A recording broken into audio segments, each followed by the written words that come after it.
بسم الله الرحمن الرحيم. الحمد لله رب العالمين والصلاة والسلام على سيد المرسلين وعلى آله وصحبه أجمعين. أما بعد. بسم الله الرحمن الرحيم. والعصر إن الإنسان لفي خسر إلا الذين آمنوا وعملوا الصالحات وتواصوا بالحق وتواصوا بالصبر.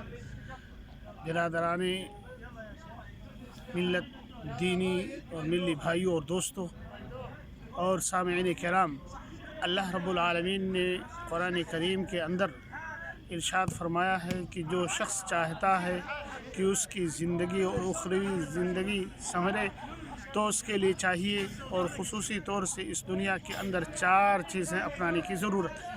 اور اللہ رب العالمین نے قسم کھا کر کے کہا ہے، اور اللہ رب العالمین جو بات کہتا ہے وہ حق ہوتا ہے، وہ جھوٹ نہیں ہو سکتا ہے۔ ہم اور آپ جو جھوٹ بولتے ہیں، لیکن اللہ رب العالمین کبھی جھوٹ نہیں بولتا ہے۔ اس لیے میرے بھائی اور دوستو، پہلی چیز اللہ رب العالمین نے فرمایا کہ انسان اللہ رب العالمین پر ایمان لائے، رسولوں پر ایمان لائے، بعد الموت پر ایمان لائے، جس کو ہم اور آپ ایمان 6 کے نام سے یاد کرتے ہیں۔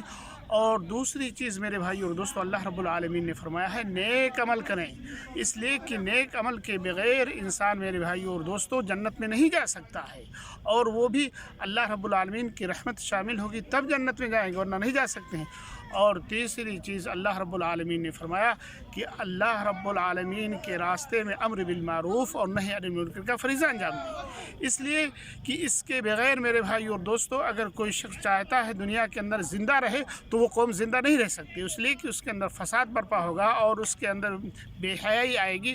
اور چوتھی چیز اللہ رب العالمین نے فرمایا کہ انسان صبر کی تلقین کرے، اس لیے کہ یہ ساری چیزیں جب انسان کرے گا تو اس پہ مصیبتیں اور پریشانیاں لاحق ہوگی۔ اس لیے میرے بھائی اور دوستو، ہمیں چاہیے کہ ہم مصیبتوں پر صبر کریں اور اللہ رب العالمین سے اجر کی امید رکھیں، اور یہ چیزیں جو ہے یقین کے ساتھ، علم کے ساتھ میرے بھائی اور دوستو ہم اور آپ اللہ رب العالمین کے راستے میں آگے بڑھیں، تاکہ اس دنیا کے اندر بھی اللہ رب العالمین ہمیں فلاح و کامیابی عطا فرمائے، اور مرنے کے بعد میں آخرت میں بھی اللہ رب العالمین فلاح و کامیابی عطا فرمائے۔ آمین۔ اللہ رب العالمین ہم سب کو اس کی توفیق عطا فرمائے۔ آمین۔